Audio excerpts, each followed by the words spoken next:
పిసినారి పిచ్చుక 2. చీచూ తన పిల్లలకి దిష్టి తీయడం చూస్తుంది చిన్ను. అబ్బా, మిరపకాయలు, నిమ్మకాయలు, గుమ్మడికాయలు దొబ్బయ్యొచ్చు. సరే, ఒకసారి వెళ్ళి ఇంకాస్త ఎక్కువ దొబ్బేయడానికి ప్రయత్నిస్తా అని చీచూ దగ్గరికి వెళ్తుంది. చీచూ, ఏంటి నువ్వు ఇలా ఒక గుమ్మడికాయ, 2 మిరపకాయలు, 2 నిమ్మకాయలతో దిష్టి తీయాలని అనుకుంటున్నావా? ఇలా తీస్తే దిష్టి పోతుందా అసలు? ఆగు, నీ పిల్లలకి ఎంత దిష్టి ఉందో చూపిస్తా అని ఇంట్లోకి వెళ్లి కాస్త ఉప్పుని తీసుకొనొచ్చి నిప్పుల మీద వేస్తుంది. ఉప్పు వల్ల నిప్పులు చిటపట్లాడ్డం చూపించి, చూసావు కదా ఎలా చిటపట్లాడుతున్నాయో? అంత దిష్టి ఉందన్నమాట. ఇవి సరిపోవులే కాని ఒక 10 గుమ్మడికాయలు, 1 కిలో మిరపకాయలు, 100 నిమ్మకాయలు తీసుకొనొచ్చి దిష్టి తీసేయ్. అప్పుడు కానీ పోదు దిష్టి. అయినా నీకెందుకులే శ్రమ, అవన్నీ నేను తీసుకొస్తాలే, డబ్బులివ్వు. అంతే అంటావా చిన్ను? సర్లే, ఇదిగో డబ్బులు. అయినా నేను తీసుకొస్తాను కదా, నువ్వెందుకు? నీ పిల్లలని జాగ్రత్తగా చూసుకో, ఇప్పుడే వచ్చేస్తా కదా అని చీచూ దగ్గర డబ్బులు తీసుకుని వెళ్తుంది చిన్ను. అమ్మో, చీచూ తీసుకొస్తుందంట. ఇంకేమైనా ఉందా? అన్నీ బేరమాడి పాడైనవో పాడవడానికి సిద్ధంగా ఉన్నవో తీసుకునొస్తుంది. అదే నేనైతే నాకు కావలసినవి తీసుకోవచ్చు కదా. సరిగ్గా తీసుకుంటే 5ో 10ో మిగుల్చుకోవచ్చు కూడా అని బజారుకి వెళ్లి కావలసినవన్నీ కొనుక్కొని వెళ్తుంది చిన్ను. తర్వాత ఇంటికి తీసుకుని వెళ్లి చీచూకి చూపిస్తుంది.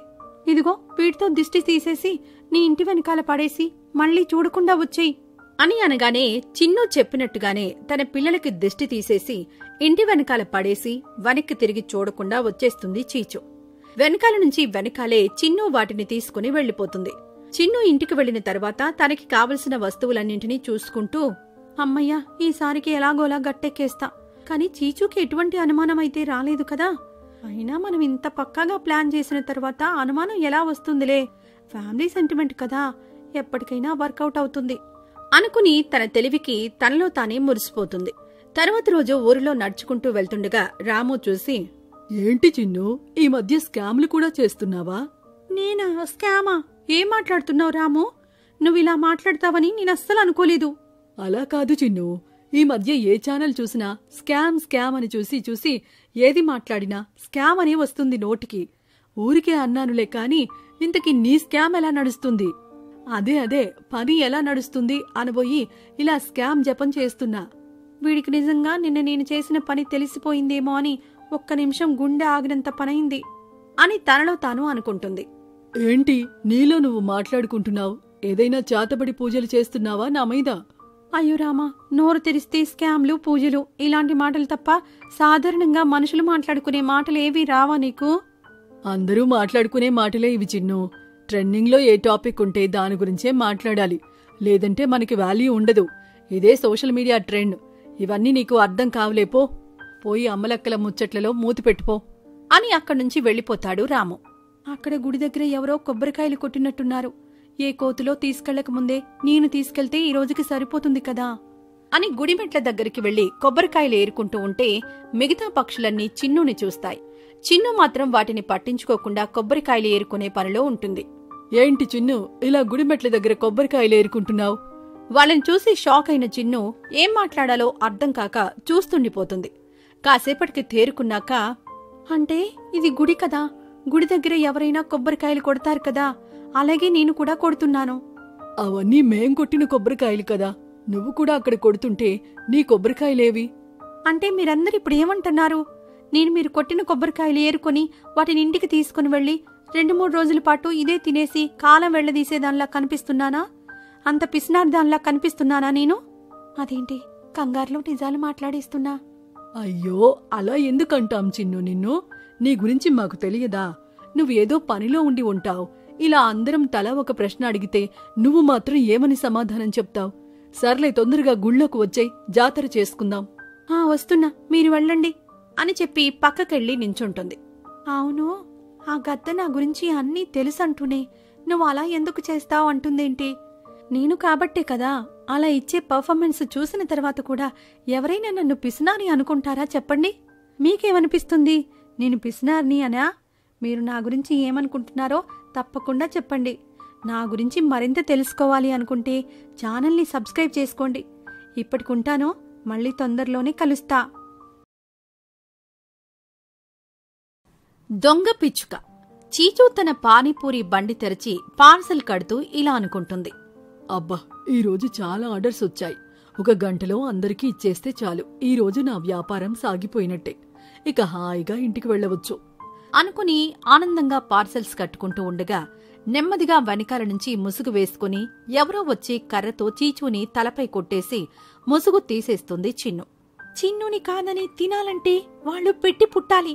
హాహాహా, ఇక ఈరోజు ఈ పానీపూరితో పండగ చేసుకోవాలి అనుకుంటూ చీచూ పార్సెల్ కట్టిన పానీపూరీలన్నీ తీసుకుని వెళ్లిపోతుంది తన ఇంటికి.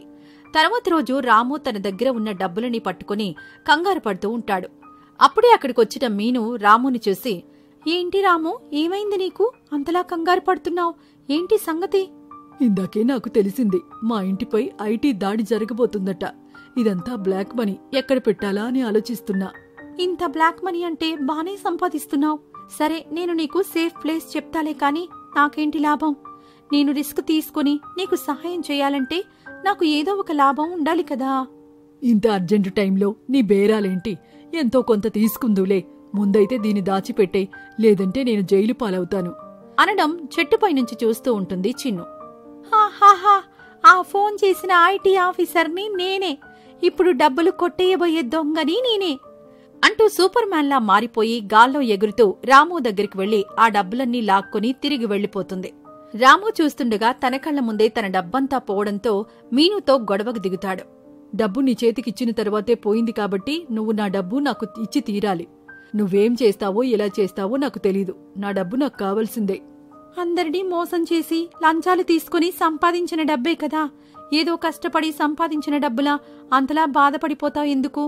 నేను ఎలా సంపాదిస్తే నీకెందుకు? అయినా నువ్వేమన్నా నీతి నిజాయితీలతో సంపాదిస్తున్నావా ఏంటి? నువ్వు నాలాగే కదా సంపాదించేది. నా డబ్బు నా చేతిలో పెట్టలేదో నేనేం చేస్తానో చూసుకో. రేపటి వరకు నా డబ్బు నా చేతిలో ఉండాలి, అంతే అని రాము వెళ్లిపోతాడు కోపంగా. సరే, రేపటి వరకు కదా. మళ్ళీ ఎవడో ఒకటి పని చేసి పెడతా అంటే డబ్బు దానంతట అదే వచ్చేస్తుంది. కాని ఇంతకీ ఈ డబ్బు ఇంత పక్కాగా కొట్టేసింది ఎవరో తెలియడం లేదు. ఎలాగైనా ఆ దొంగ ఎవరో తెలుసుకొని తీరాల్సిందే. తర్వాత రోజు మీను రాము కలిసి ఆ దొంగ గురించి వెతకడం మొదలు పెడతారు. అవును, ఆ దొంగ ఎవరో గాని చాలా చాకచక్యంగా పనిచేస్తున్నాడు కదా. ఇంత అద్భుతమైన దొంగని నేనెక్కడా చూడలేదు. వాడు పనోడ్రా. మనందరి కళ్ళు సొమ్ము మీదే.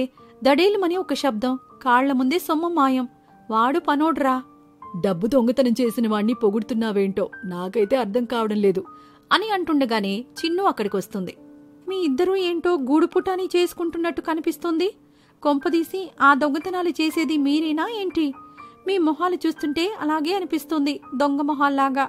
ఏ చిన్ను, ఏంటి మా డబ్బు పోయిందని మేం బాధపడుతుంటే నువ్వు మమ్మల్ని దొంగ అంటావా? మీ డబ్బా? మీకు డబ్బెక్కడిది? మీ డబ్బంతా జనాల మేలు కోసం ఊరికి సహాయం చేశానని చెప్పారు కదా. ఇంకా మీకు డబ్బెక్కడిది? మీ జీవితమే ప్రజాసేవకి అని చెప్పినట్టున్నారు. అంటే అది డబ్బంటే మీను దగ్గర కొంత డబ్బు అప్పు చేసి మన ప్రజలకివ్వడానికి తీసుకొనొచ్చాను. అది ఎవరో కొట్టేశారు. ఇప్పుడు ఆ ప్రజలకి ఎలా ఇవ్వాలి అనేదే నా బాధ.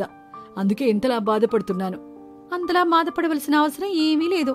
వాళ్ళకి ఇవ్వాల్సింది డబ్బు కాదు. పని వాళ్లకు పనిస్తే ఏ డబ్బు ఇవ్వాల్సిన అవసరం లేదు. వాళ్లే కష్టపడి సంపాదించుకోగలరు. వాళ్ల కోసం నేను ఒక ఫ్యాక్టరీ కట్టిస్తున్నాను. అందులో వాళ్లు పనిచేస్తారు. మీకు తోచిన సహాయం చేయండి ఫ్యాక్టరీ కట్టడానికి. ఫ్యాక్టరీ కడతావా? అంత డబ్బు నీ దగ్గరెక్కడిది? ప్రకృతిలో ఏదైనా ఎక్కువ ఉన్న చోటు నుంచి తక్కువ ఉన్న చోటుకు వెళ్తుంది. గాలైనా నీరైనా ఇంకేదైనా కూడా అలాగే ఈ డబ్బు కూడా ఉన్న వాళ్ల దగ్గర నుంచి లేని వాళ్లకి చేరాలి. అదే నా ధ్యేయం, లక్ష్యం. మీకు అర్థమైతే మంచిది, అర్థం కాకపోతే ఇంకా మంచిది. అర్థమయ్యి కానట్టు ఉందిలే కాని నువ్వు ఊరికూరికే డబ్బు డబ్బు అంటుంటే పోగొట్టుకున్న నా డబ్బే గుర్తుకొస్తుంది. సరే, ఫ్యాక్టరీ పనులు ఎప్పుడు మొదలు పెడుతున్నావు? మంచి రోజు చూసుకున్నావా లేదా? చేసేది మంచి పని అయినప్పుడు ఇంకా మంచి రోజులెందుకు? మంచి పనులు చెయ్యాలి అనుకున్న ముహూర్తమే మంచి ముహూర్తం. పని ఇప్పుడే మొదలు పెడదాం అని రాము చేతికి పలుగు, మీను చేతికి పారా ఇస్తుంది. అలా ఫ్యాక్టరీ కట్టడం మొదలు పెడుతుంది చిన్ను. అలా అక్రమంగా డబ్బు సంపాదించే వాళ్ళందరి దగ్గర డబ్బులు దొంగిలించి ఊరి మేలు కోసం వాడుతూ ఉంటుంది చిన్ను. చిన్నునే దొంగతనం చేస్తుంది అని తెలియని డబ్బులు పోగొట్టుకున్న వాళ్లు మాత్రం ఆ దొంగ ఎవరు అని చిన్ను సహాయం తీసుకుని వెతుకుతూ ఉంటారు. అలా చిన్ను ఏదోలా పేదోళ్లకి సాయం చేస్తూనే ఉంటుంది.